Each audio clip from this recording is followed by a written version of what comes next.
Ruja Ignatova estafó más de 4.000 millones de dólares con una criptomoneda, OneCoin. Fue la mujer que estuvo entre las 10 personas más buscadas por el FBI, y aunque era una mujer inteligente y precavida, relacionarse con la mafia búlgara en busca de protección puede que no fuera su mejor idea. Su desaparición ha generado múltiples teorías y sigue siendo un misterio sin resolver. Esta es la historia de Ruja Ignatova, apodada la reina de las criptomonedas y creadora de una de las mayores estafas Ponzi de la historia reciente.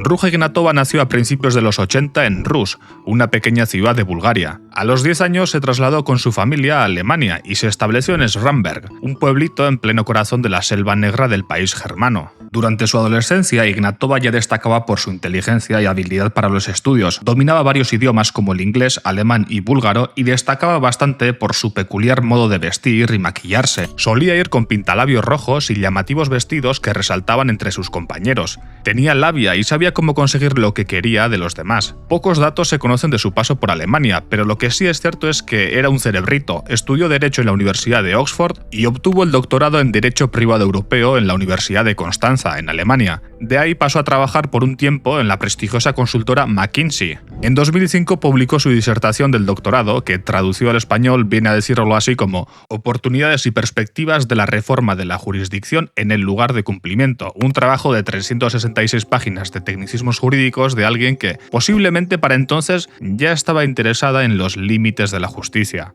Años más tarde, tras acabar sus estudios y su paso por McKinsey, Ruja regresó a Bulgaria a ocupar el puesto como CEO de Clever Synergies Investment Fund, el fondo de gestión de activos más grande de Bulgaria. Ruja se asentó en Sofía, en la capital, y ahí, en una fiesta, conoció a Aziz Ran, también conocida como la Ice Queen, una supermodelo islandesa conocida por sus lujosas fiestas con la flor y nata de la sociedad búlgara. Ran y Ruja se hicieron rápidamente amigas. Ruja se aprovechó de la fama y los contactos de Ran para establecerse y expandir su red de inversores. Ran ayudó a Ignatova a conocer importantes empresarios búlgaros y otras personas influyentes de la sociedad. Gracias a su amistad con Ice Queen, a su brillante currículum y a su experiencia en McKinsey, Ruja fue ganando un nombre entre los políticos y magnates del país. Pero, por lo general, para la sociedad búlgara, Ruja era una total desconocida. Pocos sabían que el inicio de su historia de delincuencia había comenzado años atrás en Alemania. Resulta que Ruja fue condenada junto a su padre, Plamen Ignatov, a 14 meses de prisión después de la sospechosa adquisición y posterior quiebra de una planta de fundición en un pueblo de Alemania, un suceso que provocó varios millones en pérdidas para sus accionistas y acreedores.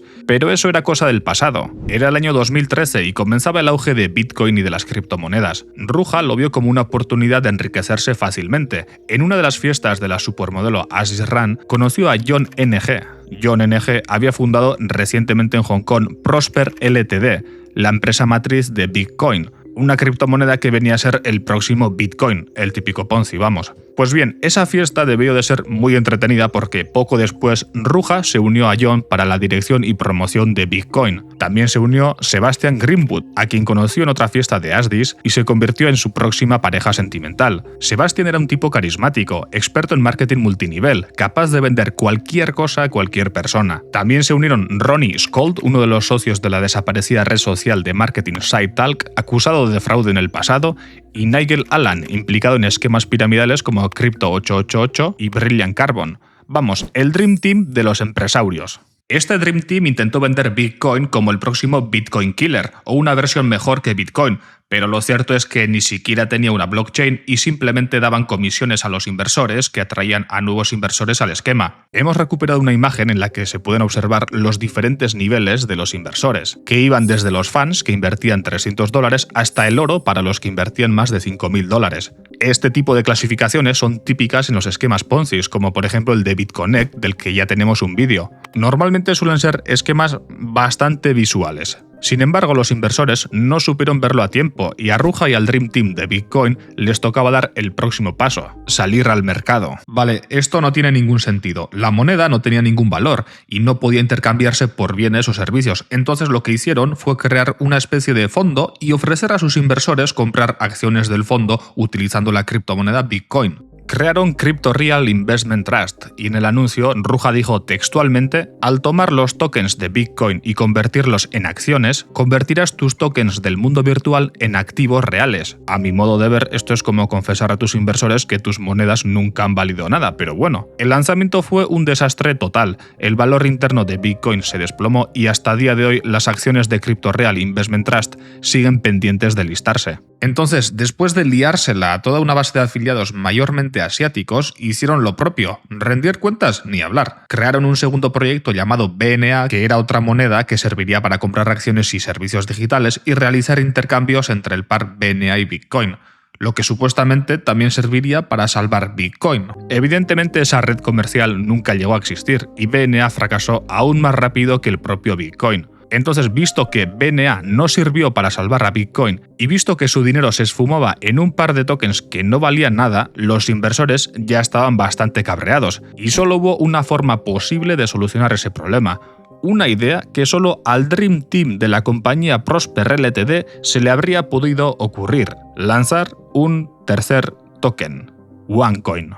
Antes de continuar, me gustaría darte las gracias porque estamos a punto de llegar a las 100 millones de visitas. 100 millones de visitas desde ese 10 de diciembre de 2020 en el que abrí el canal. Estos casi 4 años han sido un no parar de lecciones de supervivencia en YouTube, de cómo seguir creciendo, consiguiendo visitas y ganando suscriptores. Si estás interesado en ser youtuber, que sepas que tengo una newsletter totalmente gratuita en la que envío un correo cada semana contando mis historias como creador de contenido, los conflictos que tengo y cómo los enfrento, para que tú también puedas formarte y tener más oportunidades de conseguirlo, que es difícil pero no imposible. Para registrarte solo tienes que meter tu correo aquí y ya está, la próxima newsletter te llegará al correo. También tenemos un foro gratuito llamado Foro Clickbait, donde nos reunimos varios creadores de contenido para hablar de miniaturas, storytelling y edición. Échale un vistazo al comentario fijado y ahora sí, continuamos.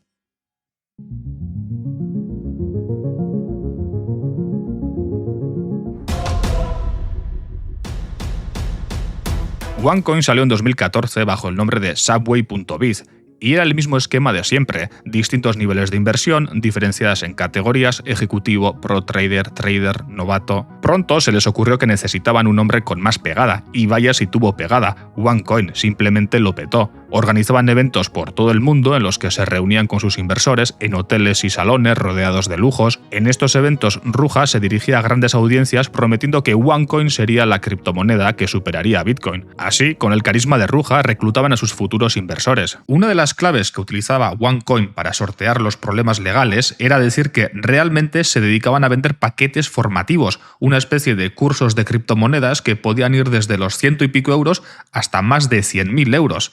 Evidentemente, esa diferencia de precio se debía a que cada paquete formativo incluía más o menos tokens. Como curiosidad, una jueza de los Estados Unidos concluyó que el material educacional que recibieron los inversores era un plagio de recursos sacados de Internet, incluyendo a la Wikipedia. Vamos, que copiaban todo de Wikipedia, literalmente como este canal. Ruja compró un ático de 12,5 millones de libras en Kensington, decorado con cuadros de Andy Warhol.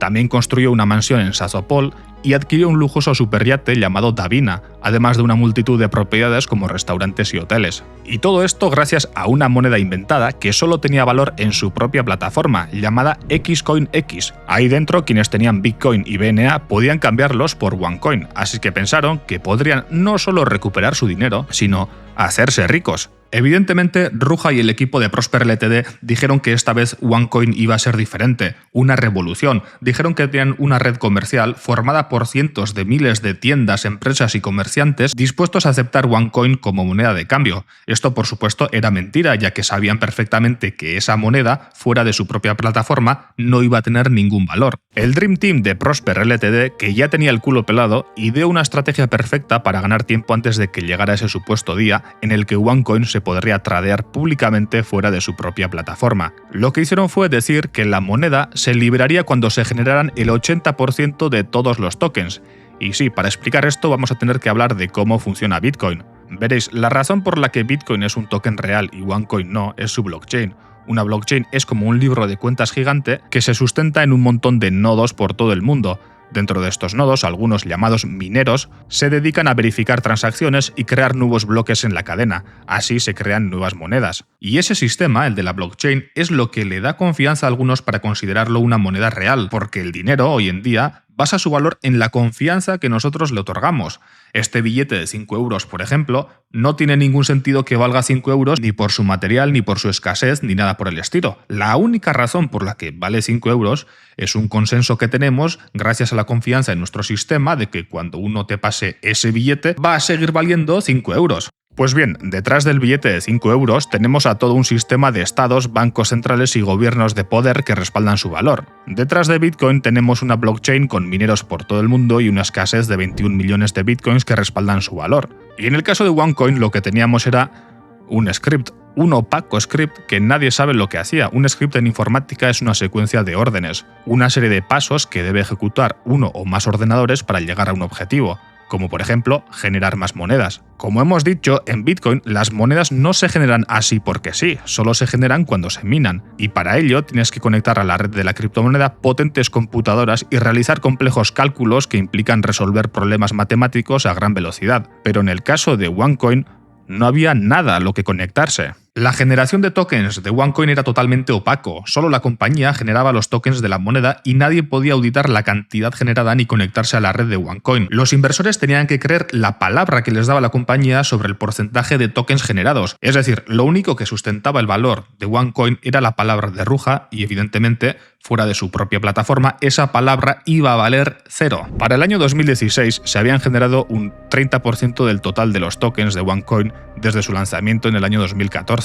El proceso iba lento a propósito, para no sacar la moneda al mercado porque sería un desastre. El valor de OneCoin fuera de su plataforma no podría establecerse arbitrariamente por la compañía, sino por la oferta y demanda de la moneda en el mercado. Eso haría que el precio de la moneda cayera en picado. Gracias a retrasar lo inevitable, desde OneCoin pudieron seguir presumiendo de que el precio de la moneda subía sin parar. Podéis observar en esta imagen lo absurdos que eran los gráficos de precios que compartían con sus inversores. Paradójicamente, este fingido éxito se convirtió en un problema, ya que los primeros inversores de las extintas Bitcoin y BNA ya consideraban que habían ganado bastante y presentaban continuamente solicitudes de retiro a un precio mucho mayor a lo que se valoraron los fondos que inicialmente adquirieron. Sin embargo, la empresa limitaba los retiros alegando que no había suficientes compradores en ese momento en el intercambio para cumplir con las solicitudes. Esto significa que realmente no había fondos para pagarles, un síntoma clásico de un colapso. A pesar de esto, y gracias a la estrategia de marketing de Ruja y sus socios, la popularidad de OneCoin no paraba de crecer por todo el mundo. Ruja seguía apareciendo en eventos como una estrella de rock, prometiendo que OneCoin sería la criptomoneda que superaría a Bitcoin, con música en directo, luces, junto con la poderosa oratoria de Ruja que prometía riquezas y un futuro brillante a todos los asistentes. Ruja logró convencer a millones de personas en todo el mundo para que invirtieran en OneCoin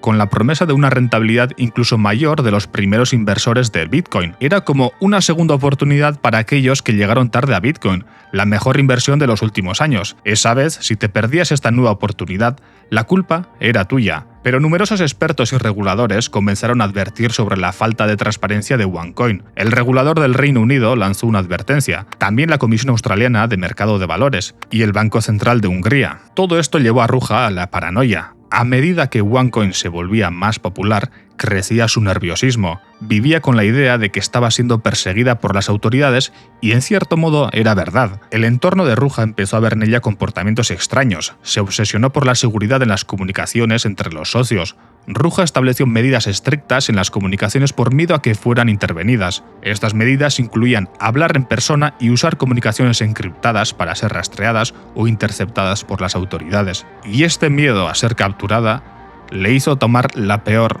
de sus decisiones.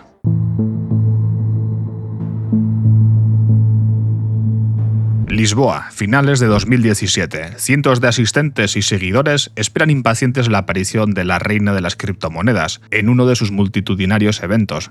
El tiempo pasa y Ruja no aparece. Sus fanáticos e inversores comienzan a ponerse nerviosos. Un día antes, Ruja apareció en un medio local anunciando su llegada a Portugal. Los asistentes al evento no sabían que esa sería la última vez que se le viera públicamente a Ruja Ignatova.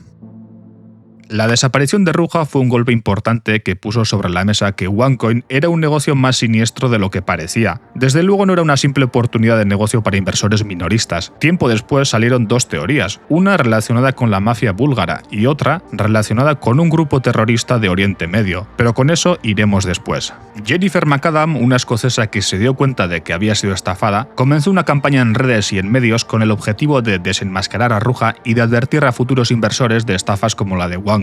Unos meses después de la desaparición de Ruja, en enero de 2018, las autoridades hicieron una redada en las oficinas de OneCoin. Según datos de la BBC, la estafa llegó a generar hasta 800 millones de dólares por trimestre. Después de la desaparición de Ruja, el resto de participantes fueron cayendo uno a uno en manos de la justicia. Konstantin Ignatov, su hermano, asumió el papel de liderazgo de OneCoin tras su desaparición y en 2017 fue arrestado en Los Ángeles y se declaró culpable de lavado de dinero y fraude. Ha salido este año. En sus declaraciones, Konstantin dijo que Ruja consideraba a los críticos de OneCoin como enemigos y que temía que alguien cercano a ella la entregara al FBI. En 2022, Sebastian Greenwood fue detenido en Tailandia y extraditado a Estados Unidos. Lo condenaron a 20 años de prisión. Aquí comenzó la búsqueda de la mayor estafadora de la historia de las criptomonedas, una estafa que se llevó por delante más de 4.000 millones de dólares y que convirtió a Ruja Ignatova en la única mujer entre los 10 más buscados por el FBI. Incluso ofrecieron una recompensa de 100.000 dólares que luego se convirtieron en 250.000 y a día de hoy son 5 millones de dólares. Pero Ruja sigue desaparecida. Según investigaciones del medio inglés BBC, sus periodistas analizaron los estrechos vínculos de Ruja con un presunto jefe del crimen organizado búlgaro y, en teoría, habría sido brutalmente asesinada. Según el investigador Richard Reinhardt, del IRS, Ignatova habría contratado los servicios de protección de Ristoforos Nikos Amnatidis, alias Taki, una importante figura del crimen organizado buscado por la Interpol. En palabras de Reinhardt, Ignatova es una delincuente mucho más sofisticada de lo que la mayoría de la gente cree. Es como una delincuente de guante blanco combinada con una narcotraficante o una mafiosa, elevada a la enésima potencia. La Europol sospechaba que Taki utilizó la red financiera de OneCoin para lavar las ganancias generadas del narcotráfico en su país. En su Bulgaria natal, Taki es casi un mito de la delincuencia, una especie del Chapo Guzmán o Pablo Escobar. Él y sus socios han sido investigados por robo a mano armada, tráfico de drogas y asesinato. A principios de febrero del año 2023 se publicó un artículo en el medio búlgaro Bird que afirmaba que existían documentos policiales que demostrarían que Ignatova fue asesinada por orden de un capo de la droga a bordo de su yate. Su asesino, según una fuente anónima, sería socio de Ignatova. Según Bird, el cadáver de Ignatova habría sido descuartizado y arrojado al mar Jónico al sur del río Adriático entre Italia y Grecia.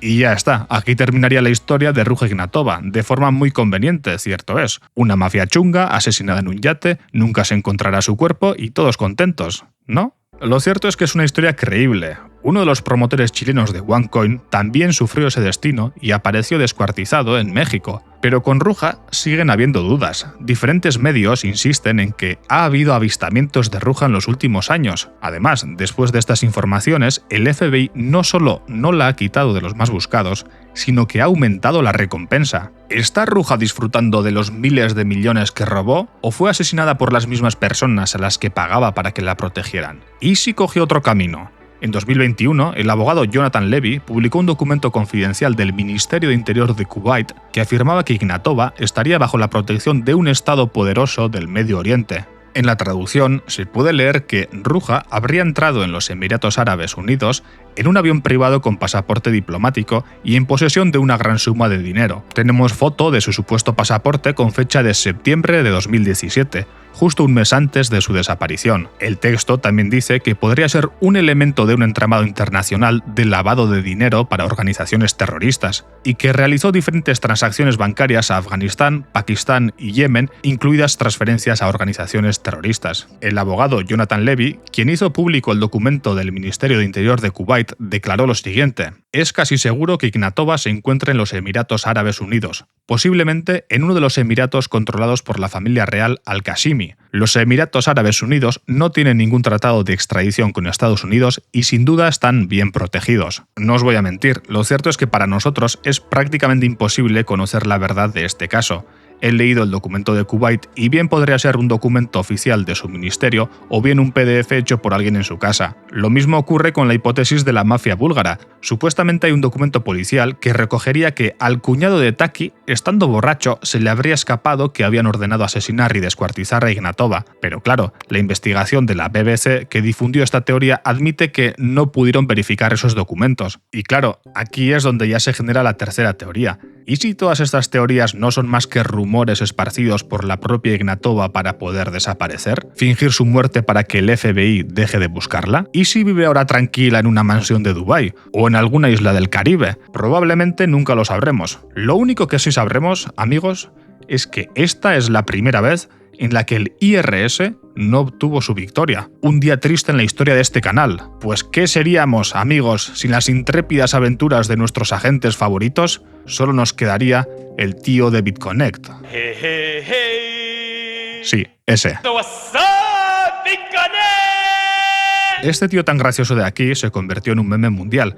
Sé que no lo parece, pero formó parte de una de las estafas más surrealistas de la historia cripto. Más surrealista incluso que el caso de OneCoin, con sus personajes raros, sus desapariciones y conexiones en la élite política de la India. Haz clic en la imagen para conocer el caso de BitConnect.